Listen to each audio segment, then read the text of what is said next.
Olá para você que tem nos acompanhado. Este é o terceiro encontro do nosso curso sobre a Bíblia, nossa introdução ao mundo da Bíblia, a maneira de nós cristãos compreendermos o que é a Bíblia enquanto palavra de Deus e como nós nos relacionamos com Deus por meio das Escrituras.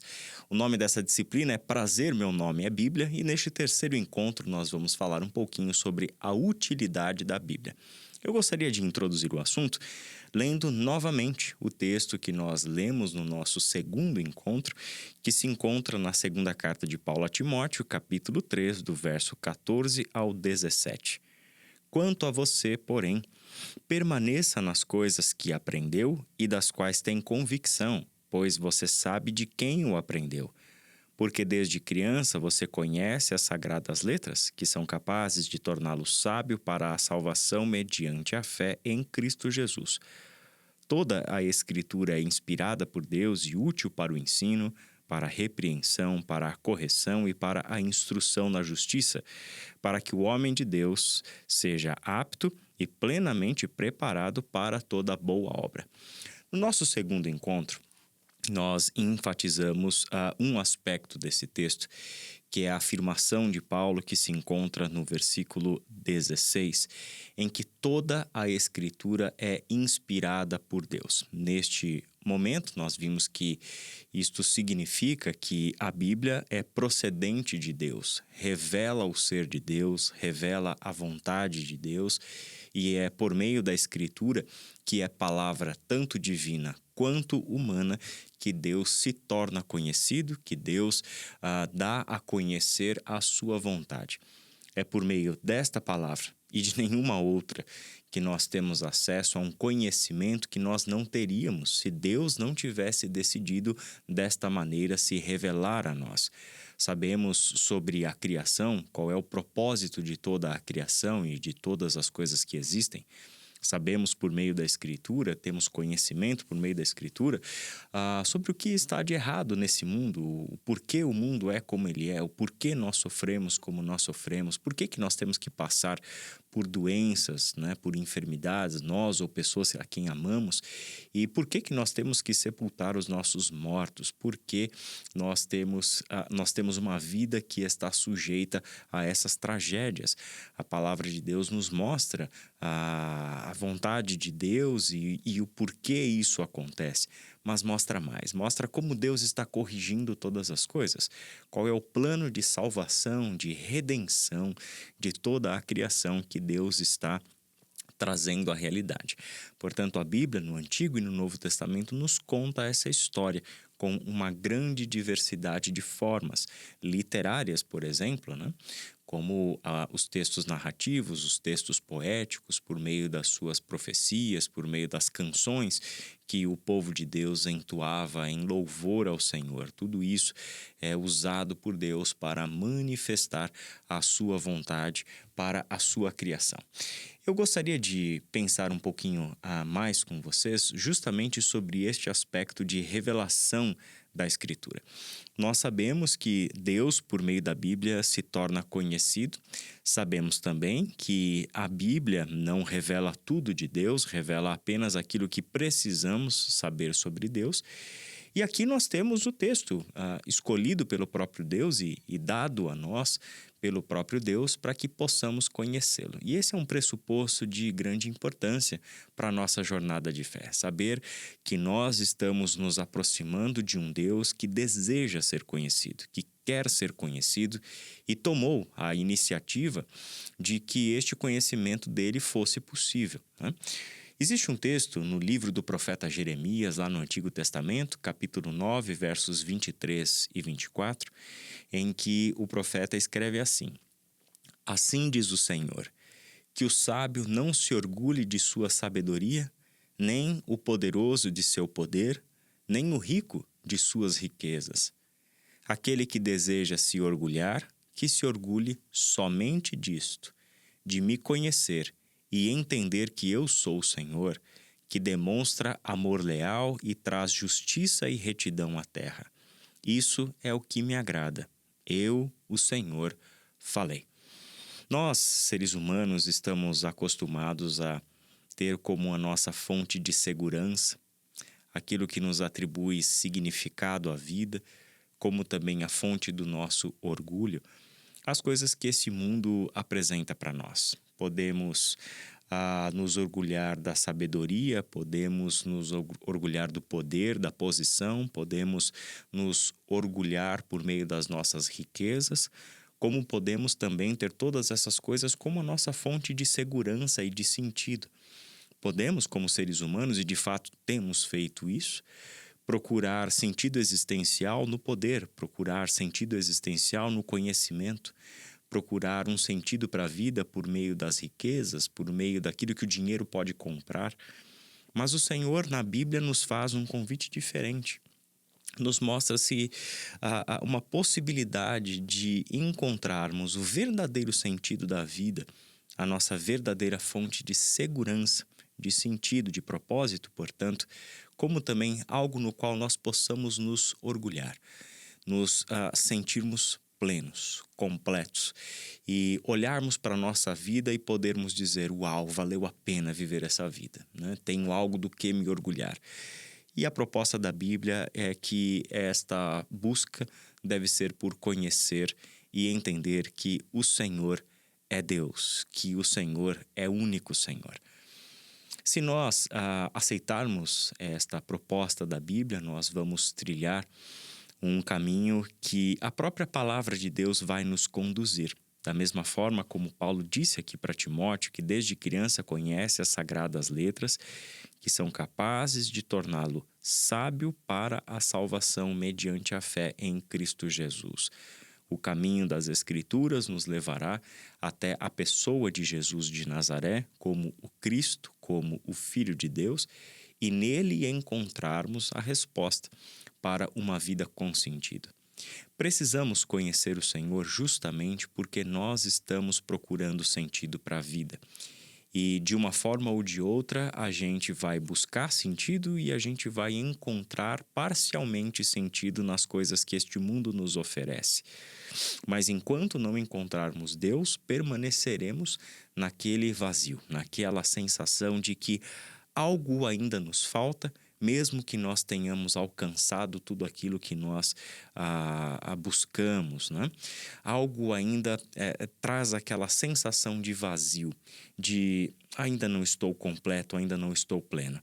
Você tem duas possibilidades: continuar procurando naquilo que o mundo oferece, na sabedoria, no poder, na riqueza ou em tantas outras ofertas que o mundo tem para nós, ou você pode finalmente fazer essa aposta de que a verdadeira vida, com sentido, com propósito e com realização, se encontra de fato no Senhor. Se nós tomarmos essa decisão, o caminho a ser trilhado é dado justamente pelas Escrituras para nós.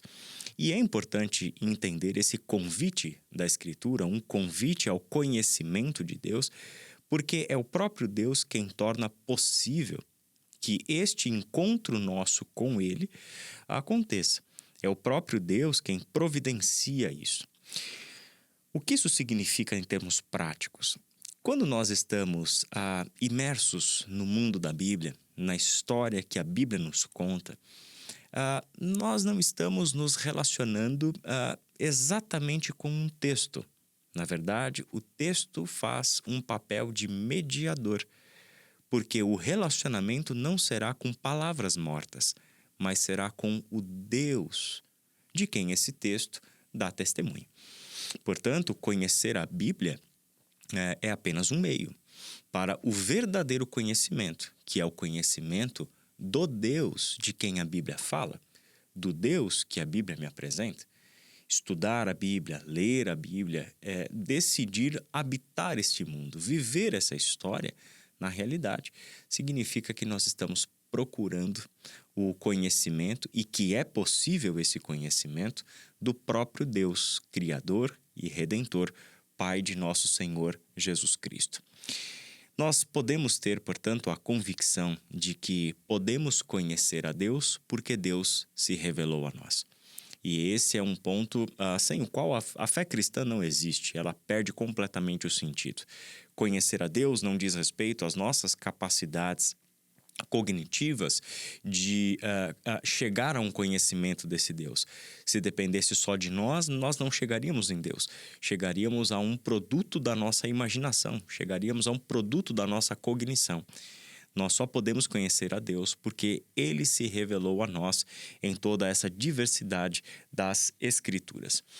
Como também já dissemos, nós não sabemos todas as coisas sobre Deus e a Bíblia não me revela todas as coisas sobre Deus, porque não há absolutamente nada na criação que seja capaz de conter a totalidade do ser de Deus.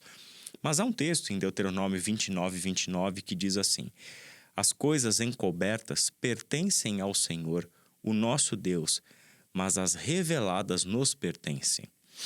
E a nós, e a nossos filhos para todo sempre, para que sigamos todas as palavras desta lei. Existem coisas que permanecem no campo de um mistério, coisas que são encobertas, coisas que nós não temos acesso a este conhecimento.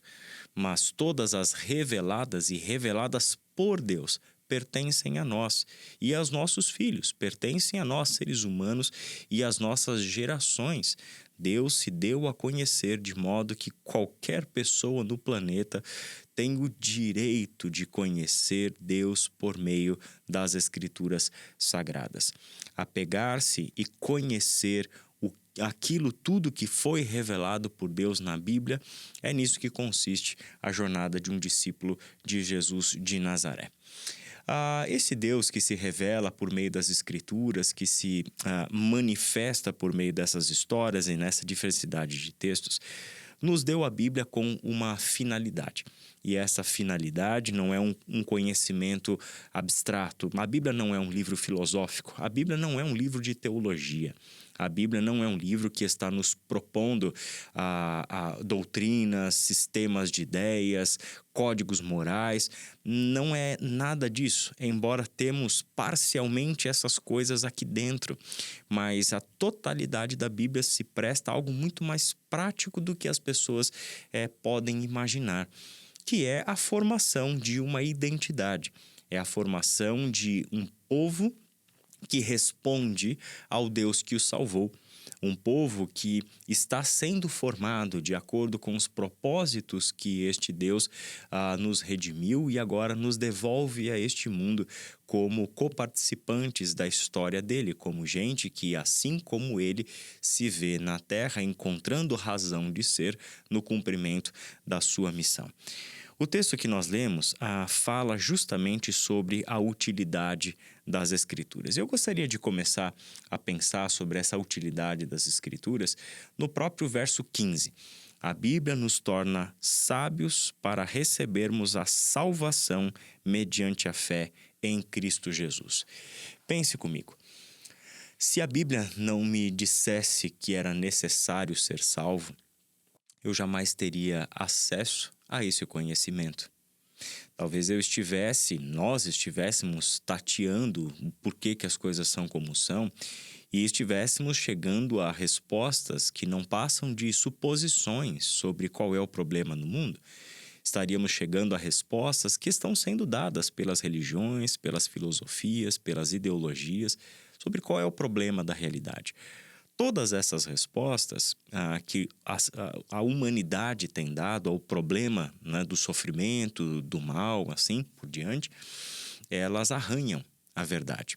Elas conseguem olhar para um determinado aspecto da vida, do mundo, em sociedade, e elas tendem a achar que aquela visão parcial que elas têm das coisas, na verdade, dá conta de tudo.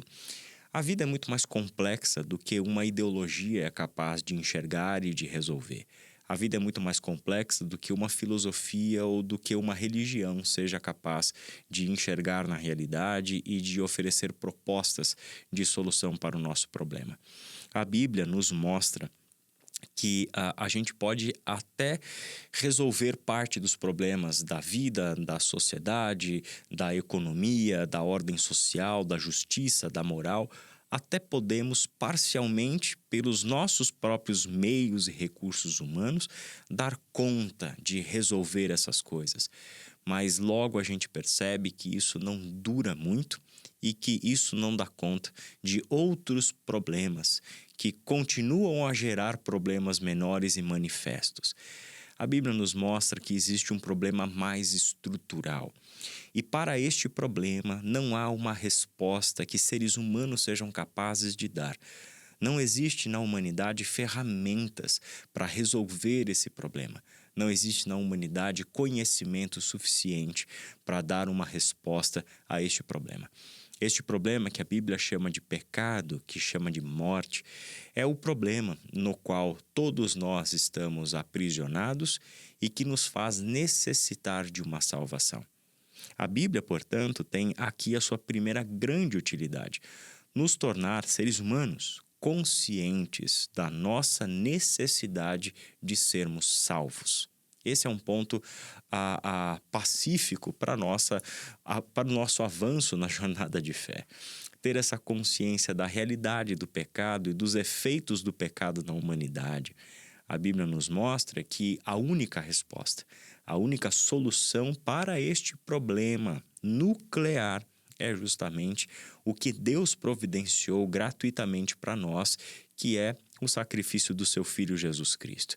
Por meio deste sacrifício é que, de fato, Deus está resolvendo o problema da humanidade e a Bíblia me conta isso. Ela me torna consciente do problema, como também torna evidente, manifesto, claro, qual é o meio pelo qual Deus está nos salvando, o meio pelo qual Deus está consertando este problema que afeta a todos nós. E uma vez que nos reconciliamos com Deus por meio da solução do problema que é Jesus Cristo, então nós nos tornamos participantes com Deus na solução do problema da nossa corrupção humana. O texto também nos fala que a Bíblia nos mostra, nos ensina o que é a verdade. Bom, a pergunta pela verdade, nos ensinar aquilo que é verdadeiro, nos ensinar aquilo a que realmente é a verdade, né, estrutural da vida humana, da natureza humana, deste mundo, dessa história. Isso é a busca da filosofia desde sempre. Na verdade, anteriormente ao pensamento filosófico, a humanidade já tateava essa verdade por meio dos seus mitos, por meio das suas religiões. Então, toda cultura tem na sua natureza uma busca pela verdade. O que é a verdade por trás da realidade como nós conhecemos? O que de fato está acontecendo aqui? Por que nós somos seres diferentes do restante do reino animal? Por que nós somos capazes de conhecer? Então, todas essas grandes questões que marcam os compromissos existenciais dos seres humanos com as suas tradições religiosas, com as suas escolas filosóficas, em tudo isso nós estamos procurando a verdade. E a Bíblia, a palavra revelada de Deus, inspirada por Deus, nos mostra o que é verdadeiro. Ele nos mostra por meio das Escrituras, aquilo que Deus torna manifesto como a verdade. E é significativo que o próprio Jesus tenha se apresentado a nós como o caminho, a verdade e a vida. Jesus é a própria encarnação, a manifestação histórica desta verdade de Deus que pode ser conhecida não como uma verdade filosófica ou uma verdade científica. Preste atenção nesta sutil diferença, mas que na realidade faz uma diferença abismal. A verdade que nós tateamos é por meio do nosso conhecimento, por meio dos nossos meios, por meio dos nossos métodos. Estamos buscando a verdade por meio do raciocínio, do emprego da lógica, de um método científico. A palavra de Deus me mostra que a verdade não pode ser plenamente conhecida somente com estes recursos. Ou seja, não é que esses recursos não sejam importantes para a vida, e não é que esses recursos não me aproximem de parte do que é a verdade, mas a plenitude da verdade só pode de fato ser conhecida na manifestação daquele que é a verdade. Jesus Cristo, portanto, se apresenta a nós como a verdade de Deus, de modo que toda a verdade, de fato, aponte para Jesus. Esse é um conhecimento pessoal, não apenas cognitivo, mas vivencial. E nós só podemos conhecer Jesus por meio da Bíblia. É o que Paulo afirmou para Timóteo.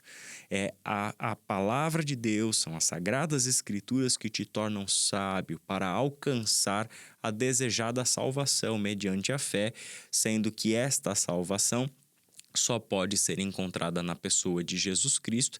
Portanto, o objeto da nossa fé não é o texto, mas é a pessoa de Jesus Cristo. Só que o texto está envolvido em todo esse processo, de modo que não somos capazes de conhecer Jesus sem o texto. Mas sempre o texto ocupará este papel, este lugar de mediação. O texto aponta para Deus, o texto aponta para Jesus Cristo. Existe também um terceiro aspecto importante. A Bíblia, enquanto palavra de Deus, traz à luz tudo aquilo que precisa ser mudado em nossa vida. E ela faz isso por meio da repreensão e da correção. Qual é o princípio por trás disso que está dito no verso 16? Se nós nascemos e fomos criados em um mundo não ideal, um mundo corrompido pelo pecado, nós fomos ensinados a pensar e a viver de acordo com as lógicas do pecado. Por mais que a gente não goste muito de reconhecer este fato, é justamente por causa dele que nós precisamos de salvação. E a salvação nos coloca em uma longa caminhada de aprendizagem. A Bíblia é a nossa parceira nessa caminhada. A Bíblia quer estar próxima e precisa estar próxima desta jornada de caminhada, onde um novo ser vai se construindo na medida em que caminha com Deus pela Escritura. A Bíblia chama isso de um processo de discipulado, a Bíblia chama isso de santificação. Isso, na verdade, nada mais é do que assimilar toda a verdade revelada de Deus nas Escrituras. É viver em obediência a tudo aquilo que nós temos aprendido na palavra de Deus. Neste processo, nós vamos descobrir que não apenas estávamos aprisionados por este mundo e os poderes do pecado e da morte, estávamos apenas não aprisionados por tudo isso, mas nós estávamos acostumados, aculturados com esta realidade oposta a Deus, em rebelião contra Deus. Significa que todo ser humano, independente do lugar, independente do contexto, mesmo tendo ele nascido em um lar cristão e acostumado com a Bíblia e etc., ele tem dentro de si certos aspectos que foram impregnados em nós por meio da nossa exposição ao pecado, que é exatamente a nossa presença neste mundo dominado pelo mal, mas que está sendo reconciliado com Deus por meio de Cristo Jesus. Significa que a Bíblia nos salva de tudo aquilo que já está dentro de nós, formando nossa maneira de pensar, os nossos afetos, portanto, as nossas ações, as nossas condutas, e de modo que a Escritura está ali transformando toda esta vida, onde nós vamos deixando de ser aqueles seres modelados pelo pecado para nos tornarmos seres que agora estão sendo moldados de acordo com a vontade santa do Deus que aqui se revela. Esta palavra também, em quarto lugar, nos oferece o preparo e a capacitação. Versículo 17 diz que o homem de Deus, por meio da Escritura, se torna apto e plenamente preparado para toda boa obra. A Bíblia não apenas desconstrói aquilo que precisa ser desconstruído em nossas vidas e que é contrário à vontade de Deus. Mas a Bíblia também entra ali na sua utilidade como instrumento de Deus para a capacitação, para o preparo de um povo que chama Deus de Pai, que chama Deus de Senhor e que responde a este único Senhor, que destronou todos os ídolos e que agora ocupa o papel, o lugar na nossa vida de único Senhor e Deus. Este povo precisa ser preparado, portanto, para cumprir a sua missão e a sua missão é a missão de Deus. Realizar toda boa obra significa viver e realizar as coisas que Deus faz. É mais ou menos como Jesus disse para os discípulos quando afirmou fazer aquilo que vê o Pai fazer.